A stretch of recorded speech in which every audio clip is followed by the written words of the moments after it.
a city where the line between law and crime is blurred, a thief with a flawless but dangerous plan, money, betrayal, and revenge all tangled together, not alone. His dark past pulls him into unknown paths. Today will be the ultimate test, where the battle between life and death is inevitable. This is a story full of suspense, where every moment is intense and every choice hides danger. Right at the beginning, we see two police officers. Their job? To deposit money into every bank in the city. As usual, they arrive to deposit cash at a bank. Nearby, the city's most notorious thief, Dak, and his partners are already planning how to steal that money. Dak's partners are James, Albert, and Alan. These guys have been experts in stealing since childhood. A little while later, a police officer carrying a bag full of money enters the bank. Immediately, Dak and his team burst in with loud music blaring. To keep safe, they all wear masks. As soon as they enter, they gather the bank staff and customers at a designated song point. One by one, they take everyone's phones and toss them into jars filled with water, making sure no one can contact the police. Then they start looting all the cash from the bank lockers. But even that's not enough for them. They bring in the bank manager, Casey, and order him to open a very large locker. With no choice, Casey opens it, and as soon as Dak opens the locker, all the money starts falling right into his bag. Meanwhile, Dak's team burns the hard drives of all the computers in the bank, so no CCTV footage can get into police hands. Casey tries to be clever by triggering a safety alarm with his foot, but Dak thinks it's someone lying nearby who set off the alarm. Furious, Dak starts beating that person mercilessly. Finally, Dak and his gang finish cleaning out the entire bank. They even spread chemicals all over the bank to erase any fingerprints. But during the chaos, the bank manager, Casey, notices a tattoo on James's neck. After finishing their robbery, it's time for them to escape. But for their own safety, they take Casey along. Their plan? If any authorities try to attack them, they can claim Casey as their hostage and get away. Once they're safely out of the city, they release Casey.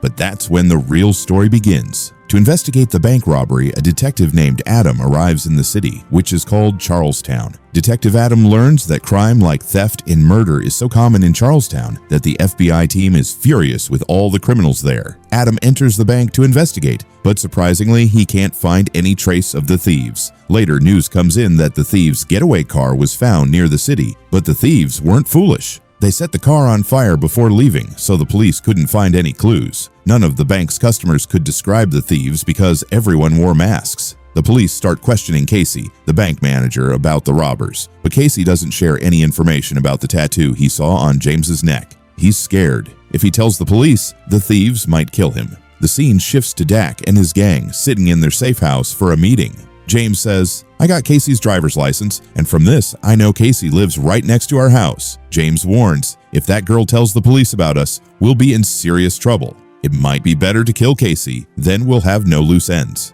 But Dak disagrees with James. He says, "We're already in danger. If we kill someone now, it'll only make things worse. For now, let's just keep an eye on Casey.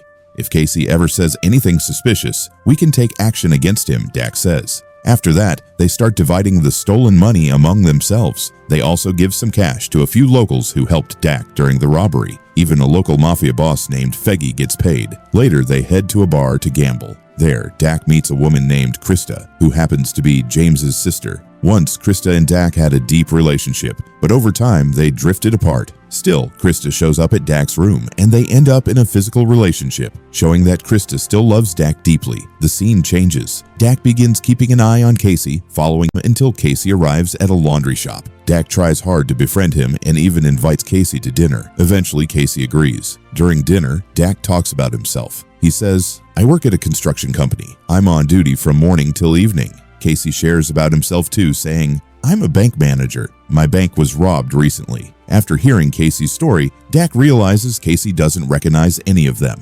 The fear they had about Casey fades away. Next, Dak tells James, "We have no worries about Casey. He doesn't recognize any of us." Meanwhile, the detective investigating the robbery, Adam, is seen roughing up a man. Adam finds out the bank's safety alarm system was deliberately disabled. He talks to the security guards and learns that only a company called Valcom can tamper with that alarm because it's highly advanced technology known only to them. Adam starts investigating everyone from Valcom. Soon he discovers that on the day of the robbery, one Valcom employee was on leave. Digging deeper, Adam learns that every time a bank is robbed in the city, that same employee is on leave. That employee is Eldon, a hacking expert and friend of Dak. Soon, Adam learns about all the members of the robbery gang but has no solid proof, so the FBI can't arrest them yet. Adam starts collecting photos and information on Dak and his friends. Doing serious research, Adam tells an FBI agent that the mastermind behind the robbery is Albert, an expert car thief. Then there's James, who went to jail at 18 for murder,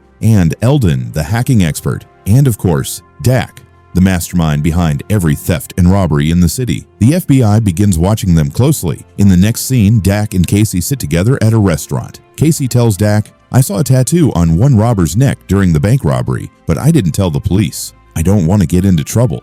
Dak replies, "You did the right thing." They smile, clearly falling for each other. Later, as Casey heads home, he tells Dak, "I take different routes every day because some thugs keep bothering me." Dak escorts Casey home. Then Dak and James visit the houses of those thugs who harass Casey. As soon as the thugs open their doors, Dak and James start beating them up badly. James then pulls out his pistol and shoots one of the thugs in the leg. But even after all this, James didn't know why they were beating those goons, because Dak didn't want anyone to know about Casey and their relationship. One day, Dak and Casey were sitting in a restaurant when James suddenly showed up. Dak got scared, fearing James's tattoo on his neck might be seen by Casey, which would expose them all. So Dak placed his hand on James's neck and told him to leave quietly. That night, when Dak returned home, he found James very angry. James said, "You're hanging out with a girl who could become our biggest problem any day." Dak replied, "Casey doesn't know anything about us. I have quit this life of crime starting today, and I will take Casey far away from this city."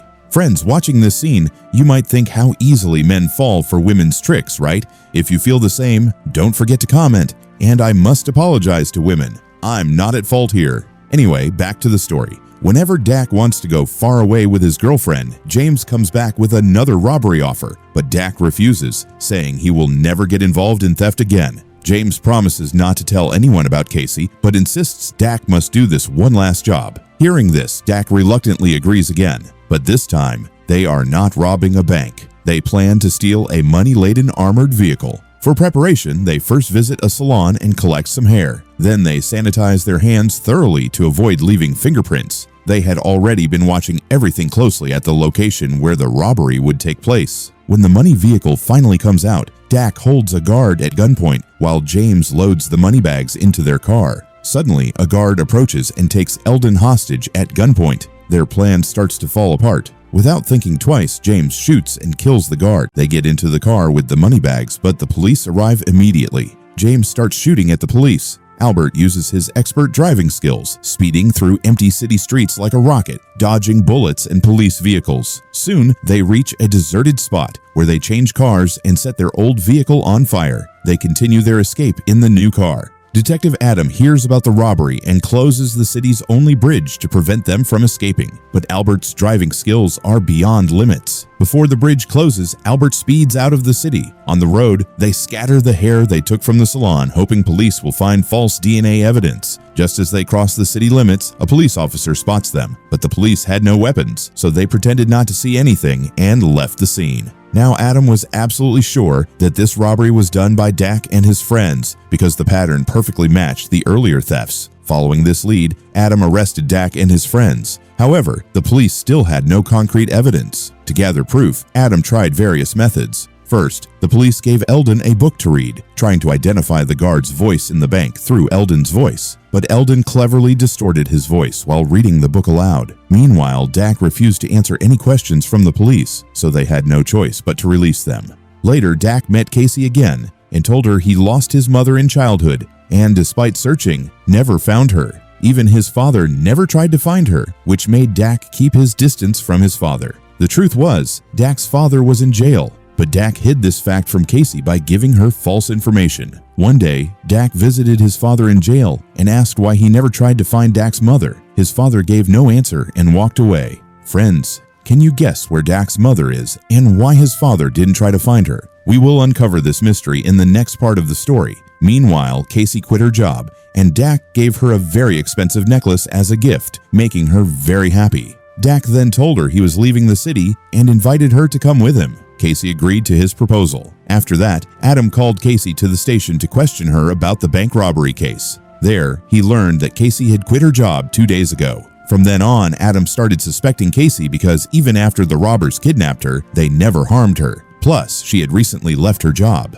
Adam hacked Casey's phone and found out about her relationship with Dak. Then he told Casey everything he knew about Dak. Hearing this, Casey was deeply hurt. After Adam left, Dak came to see Casey, but for the first time, Casey felt scared of Dak and asked him to leave. A few days later, James offered Dak another robbery job, but this time Dak refused firmly, saying he was leaving the city today. James said, "I spent 9 years in jail for you, and now you're leaving me?" Friends Dak and James were very close friends. About a year ago, James had killed someone to save Dak's life, which landed him in jail for 9 years. James always wanted Dak to marry Krista and settle in the city, but Dak refused. Now Dak went to the city's biggest mafia, Faggy, and told him, "I'm quitting these crimes from today. You can find someone else instead of me." But Faggy already knew that no one could plan as perfectly as Dak.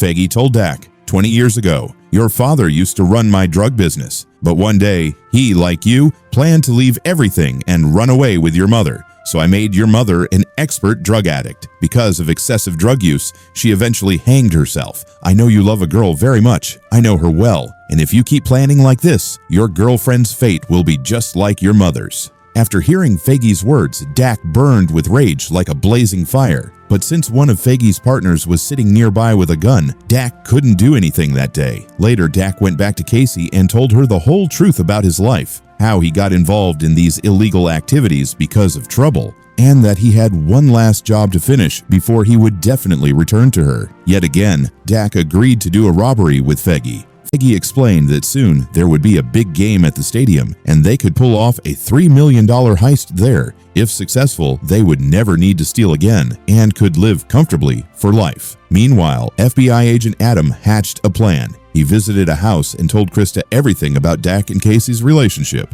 Adam warned Krista that one day they would catch Dak for sure, and Krista would also be arrested because she had helped him. He reminded her she had 2 kids and asked how they would manage if she went to jail. Krista got scared and then revealed Dak's next robbery plan to the FBI. The day of the robbery arrived. That morning, Dak and James disguised themselves as police officers and entered the stadium. With the help of a security guard, they reached the control room and shut down the stadium's camera system. Then they proceeded toward the locker filled with money. On their way, some security guards stopped them, but James pulled out his gun and threatened them, tying them up and forcing them forward. At the locker room door, some guards refused to open it, but James threatened to kill their families. Scared, the guards opened the door. Dak quickly stuffed all the money into bags, and they headed to an ambulance waiting nearby where Albert and Aldrin were already waiting. Dak and James changed into health worker uniforms. The environment was unusually calm outside, which made Dak suspicious. Looking outside the stadium, Dak saw FBI agent Adam with his whole force waiting.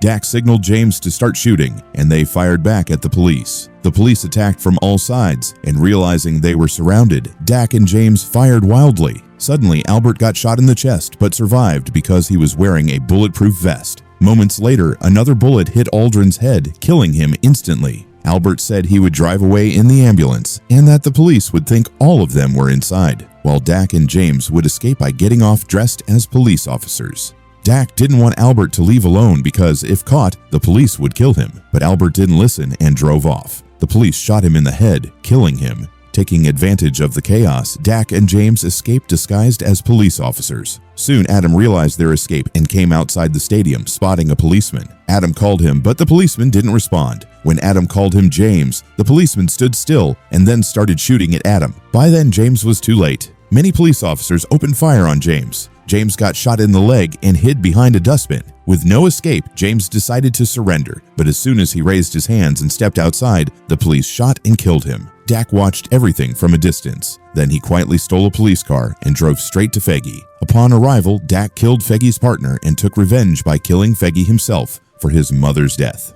2 days passed like this.